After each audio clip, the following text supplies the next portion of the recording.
The Joker itself, the Joker himself is a great villain because he's unpredictable and wild and somewhat clever and somewhat witty, but sometimes he's not. So he's a great villain, and the Jack Nicholson version of that was very inspiring, obviously. I think the first day there was Chris and then a bunch of people in the recording session, and it was very free form. And I gotta say, I went home and I told my wife, I was like, these guys are good to work with. They're not. There's no ego.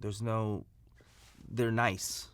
So it was like, and even though I just met him, it was as if a bunch of, you know, friends had gotten together and were kind of coming up with this character. They've been very gracious in letting me do my thing. The voice stuff, you have to exaggerate it enough where it's not a real voice, really. It's not how people really talk, but it's because it's cartoons or animation, it is a little bit more heightened, I think. I get to overact even more. The first or second recording, Will and I got together, and that was very helpful. I mean, I've known Will for a long time. Strangely, our relationship is a little bit like Batman Joker when I think about it. But it's helpful when you can have that back and forth, and it's also helpful that I've known Will for many years, so we have that kind of built-in rapport.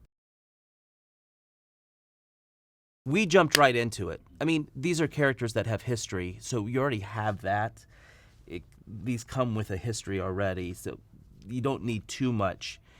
And the dynamic that Will and I kind of improv that day, the jealousy stuff, the interpersonal relationship between the two of them, that was born, I think, that day of us, playing with each other.